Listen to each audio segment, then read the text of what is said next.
Russia's notorious super weapon and Putin's personal pride. A country with a high level of scientific potential and advanced technologies, countries, are actively developing so-called hypersonic weapons. Russia has such a weapon. We named this system Kinzhal.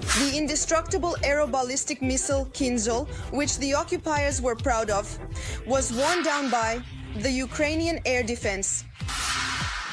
One of the 6 samples of superweapons that President Putin announced in 2018, the Kinzhal, was intended to play an important role in Russia's future military doctrine. In the war in Ukraine, Russia reserved the weapon, in its opinion, for high-value, well-protected targets. Many of its launches likely missed their targets, and Ukraine also managed to intercept attacks from this, supposedly, invincible system. During the full-scale war, the Ukrainian air defense managed to shoot down 15 supposedly indestructible missiles. In total, the Russians launched 48 Kinzhal missiles at Ukrainian territory. And although at the beginning of the big war, Putin's superweapon indeed instilled fear, everything changed on May 4th, 2023. It was then that the Kinzhal broke down. Congratulations to the Ukrainian people on this historic event. Yes, we shot down the unparalleled Kinzhal. The impossible was remarkably achieved by the Ukrainian defenders and the American Patriot system successfully. What exactly is this system that truly haunts the occupiers in their nightmares? And are there any other systems in Ukraine capable of shooting down the Russian wonder weapon Kinzhal? All this and more in just a moment. Sam.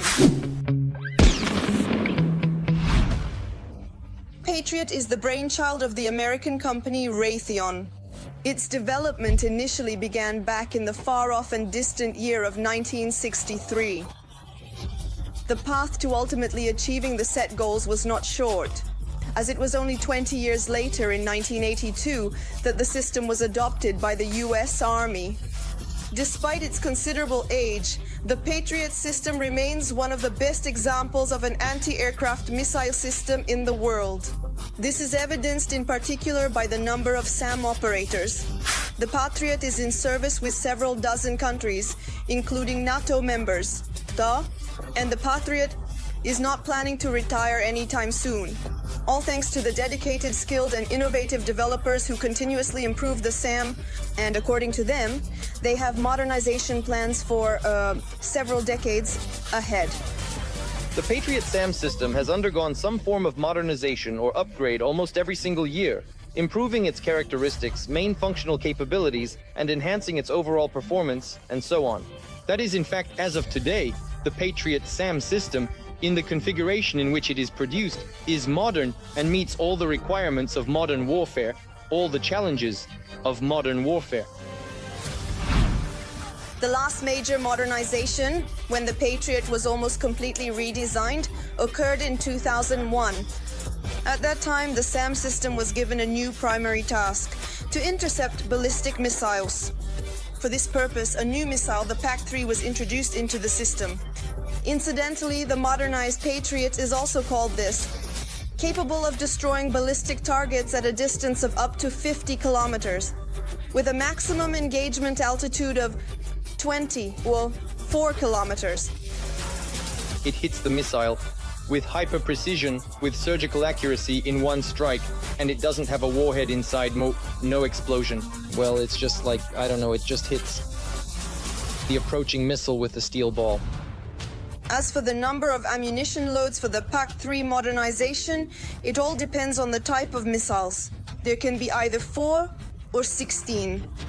And that's just one launcher, whereas the Americans operate in a battery. It consists of a ground radar, a control point, support and communication vehicles, as well as 4 or 8 launchers. A huge advantage of the Patriot is its multitasking capability. The air defense system can simultaneously detect and identify more than 100 aerial targets and continuously track 8 of them. In addition, the advantage of the American system is its high speed of being brought into combat readiness, its mobility, and its ability to engage multiple targets simultaneously. The Patriot does have a downside, or rather, not exactly a downside, but an unpleasant nuance. It's the enormous cost. Just one interceptor missile costs about $5 million. However, Ukraine has already amassed an impressive fleet of air defense systems over 2 years of full-scale war.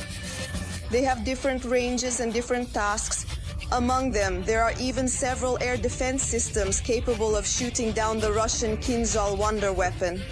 By the way, the missile from this system is several times cheaper than the ammunition for the Patriot. We are talking about the NASAMS air defense system, which protects the White House itself. We are observing the entire situation on the radar. The flight of low-flying targets, we operate in various modes. We have seen targets up to 120 kilometers away. NASAMS is a Norwegian air defense system with an American radar. The same Raytheon company, which also made the Patriot, contributed to its creation, along with the local firm Kongsberg. The initial design of the complex project began in 1989, and just 5 years later, in the year 1994, the NASAMS system was officially adopted by the Norwegian Air Force. Like the American Patriot, NASAMS is constantly being modified. The latest third-generation version appeared only in 2019. This modification allowed in particular the use of the extended-range AMRAAM-ER missile. The standard one hits targets at a distance of 20 to 25 kilometers, while with the ER extension it can destroy a target within a radius of 40 kilometers. We also have NASAMS missiles capable of hitting aircraft at a distance of 100 kilometers. It responds within 10 seconds. That is the operational cycle from the moment of detection or tracking by indication to, let's say, the launch of the anti-aircraft guided missile takes 10 seconds. It is brought to combat readiness quite quickly. It takes from 3 to 15 minutes to transition the system from, let's say, standby to combat mode. Speed is one of the advantages of the Norwegian. One NASAMS system is equipped with 6 missiles. However, the air defense system usually operates in a battery, which means 9 or 12 launchers. Now regarding speed, now NASAMS is capable of launching all 54 or 72 missiles in just 12 seconds. However, that's not all. The Norwegians ensured that NASAMS is protected and designed it so that parts of the battery can operate independently from each other. The launchers and radar can easily be located 20 kilometers away from the control point, thereby maximizing the safety of our defenders. All of this allows for the quick and precise interception of Russian missiles. And although the main task of NASAMS is to target cruise missiles and aviation, they are also geared towards ballistic targets. It is possible, that even the Russian Kinzhal is within their capability. It seems that's all. Although, who knows, perhaps other air defense systems will appear in Ukraine that can counter all the new developments of the Russian leader. And we will be the first to tell you all about it. So like this video and write in the comments about which weapons you would like to learn more. And be sure to subscribe to our channel so you don't miss new episodes of Arsenal.